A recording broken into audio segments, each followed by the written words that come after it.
आलू बैंगन की सब्ज़ी जब भी आप इस तरीके से बनाएंगे जो स्टाइल आज मैं आपको बताने लगा हूँ, तो मेरा दावा है कि आपसे बार बार डिश बनवाई जाएगी और बहुत ही जल्दी। जो नहीं खाने वाले होंगे वो भी खाएंगे। बिस्मिल्लाहिर्रहमानिर्रहीम, अस्सलाम वालेकुम रहमतुल्लाहि व बरकातुहू। प्यारे नाज़रीन, कैसे हैं आप सब लोग? उम्मीद करता हूँ कि अल्लाह पाक की रहमतों के ज़ेर साया खैर व आफियत से होंगे। दोस्तों, आज आप सब दोस्तों के लिए एक नई डिश लेके आया हूँ और ये है आलू बैंगन की सब्ज़ी एक नए स्टाइल में। तो चलें जी, सबसे पहले हमने बैंगन लिए हैं। बैंगन जो है इनको मैंने अच्छी तरह से धो लिया है, साफ़ कर लें, क्योंकि इसके बाद हमने इनको पानी नहीं लगाना है।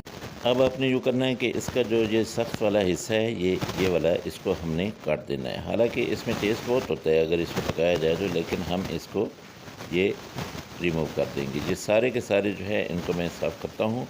ये साफ़ करके फिर हमने इसको काटना भी एक ख़ास स्टाइल में है। अब ये देखिए बिल्कुल साफ़ हो गए हैं। ये पीछे वाला हिस्सा बिल्कुल इनका कट गया है। अब हम इसको ऐसे लंबे-लंबे कतले बनाएँगे और ये इतना मज़ेदार, इतना टेस्टी सालन आज बनेगा कि जो भी खाने वाले होंगे वो हैरान और परेशान हो जाएँगे कि ये तरकीब आपने सीखी कहाँ से है। एक चीज़ आपको बता दूँ कि ये वाले मैं बैंगन जो है ये अचारी बैंगन नहीं बना रहा, ये आम सादा जो सालन होता है वो बना रहा हूँ। यहाँ पे नमक डालेंगे। नमक आप 1.5 चम्मच डाल लीजिए। अब ये जो मैंने बैंगन लिए हैं ये तकरीबन 700 ग्राम है। आप देख लीजिए कितने बैंगन हैं, उस हिसाब से आप नमक डाल लें और इसको अच्छी तरह से इसके ऊपर लगा के इसको 20 मिनट के लिए रख छोड़ते हैं। दूसरी तरफ हमने आलू काटे हैं। आलू के कटिंग देख लें, ये देखिए। ये बिल्कुल गोल-गोल जैसे चिप्स होते हैं, लेकिन ज़रा मोटे हैं। इनको मैंने काट के अच्छी तरह से धोना है। थोड़ी देर के लिए भगो के रख देंगे तो आलू का जो स्टार्च होता है वो बिल्कुल निकल जाएगा और इसको पानी को बाद में हम रिमूव कर देंगे। अब चढ़ा लेते हैं देगची या कढ़ाई जो है उसको चूल्हे पे और इसमें ऑयल डाल लेते हैं। ऑयल आप 2 कप भी डाल सकते हैं, क्योंकि हमने ये आलू जो है इनको फ्राई करना है। ये सारे के सारे आलू इसमें मैंने डाल दिए हैं और ये तकरीबन 2 से 3 मिनट लगेंगे इनको फ्राई होने में। अच्छा, ऑयल मैंने डाला है सरसों का। सरसों के ऑयल में ये वाली रेसिपी बहुत अच्छी लगती है। अगर आप लोग सरसों का नहीं डाल रहे हैं तो जो जो भी अवेलेबल हो वो आपने ऑयल डालना है और इसको ऐसे पलटते पलटते रहना है। ये सारे के सारे आलू जो है मैंने सारे इकट्ठे डाल दिए हैं।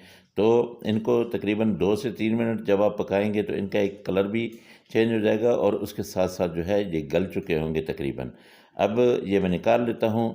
ये देखिए तकरीबन मुझे 3 मिनट हुए हैं। ये देखिए बिल्कुल ये आलू जो है मेरे रेडी हो चुके हैं। इनको मैं निकालता हूँ और उसके बाद फिर मैं इनको पकाना शुरू करता हूँ। अच्छा, बैंगन को जब आप 20 मिनट के बाद चेक करेंगे तो उसका पानी निकल रहा होगा, तो आपने उनको अच्छी तरह से निचोड़ लेना है, उसका पानी रिमूव कर देना है। जब आप इसका सालन बनाएंगे तब आपने बैंगन में, इस सब्ज़ी में नमक नहीं डालना है। ये देखिए यहाँ पे मैंने थोड़ा सा ऑयल लिया है, तकरीबन एक आधा कप है। इसमें मैंने डाल दिया है लहसुन अदरक का पेस्ट और इसको मैं अच्छी तरह से पकाऊंगा। जब ये पेस्ट जो है ये बिल्कुल अच्छी तरह से पक जाएगा तब मैं इसमें बैंगन डाल दूंगा। ये देखिए बैंगन को मैंने अच्छी तरह से निचोड़ा। ये इनकी हालत हो गई है, क्योंकि नमक ने अपने इनके अंदर से पानी को निकाल दिया है। ये देखिए ये इसमें डाला। अब इसको मैं पकाना शुरू करता हूँ। थोड़ा इसको मैं पकाऊंगा। जब इसने अपना पानी वगैरह छोड़ दिया तब इसमें मैं दूसरे मसाले डालूंगा। आपको पहले भी बैंगन की रेसिपी जो है वो मैं दे चुका हूँ, आप वो भी चेक कर सकते हैं। वो मेरे ख्याल में अचारी बैंगन मैंने बनाए थे। अब ये देखिए इसने अपना पानी छोड़ दिया। उसके बाद अब मैं इसमें क्या करूँगा कि टमाटर जो है, ये 3 टमाटर छोटे-छोटे हैं, इनको मैंने बारीक काट लिया है। इसके साथ 5 से 7 सब्ज़ मिर्चें जो हैं वो भी इसमें डाल ली हैं। अब मैं थोड़े से टमाटर जो है उनको भी गला लेता हूँ। फिर मैं इसके ऊपर जो है मिसाले डालूँगा। मिसाले पहले मैंने इसलिए नहीं डाले हैं क्योंकि मिसाले जल जाते, नीचे लग जाते। तो लाल मिर्च पाउडर 1 चम्मच और उसके साथ दड़ा मिर्च जो है ये भी 1 चम्मच और इसमें धनिया जो है ये भी 1 चम्मच, हल्दी आधा चम्मच आप डालें और इसके साथ ज़ीरा पाउडर जो है ये आप 1 चम्मच डाल लें। इनको अच्छी तरह से मिक्स करें ताकि ये सारे के सारे जितने पीसेस हैं सब के ऊपर ये मसाले लगें और ये अच्छा और ज़बरदस्त किस्म का सालन बने। शुरू में ही मैंने आपको बता दिया था कि इसमें हमने पानी नहीं डालना है। तो यहाँ पे मैंने थोड़ी सी लाल मिर्च कश्मीरी डाली है। कश्मीरी लाल मिर्च जो होती है ये थोड़ा सा कलर लाने के लिए होती है, ये मैंने डाल दी। अब इन सब मसालों को अच्छी तरह से मिक्स करके इसको मैं ऊपर से ढाँप दूँगा। आँच हल्की कर दीजिए और तकरीबन 7 मिनट के लिए इसको बंद रहने दें। फिर आप इसको जब खोलें तो माशाल्लाह ये देखिए ये बैंगन हमारे तकरीबन पक चुके हैं, तकरीबन। ये अभी तक इसको मैं थोड़ा-सा ऐसे हिलाऊँगा, तो फिर आप देखेंगे कि ये बिल्कुल जो है रेडी होते जाएँगे। इनका पानी जो है वो खुश्क होता जाएगा।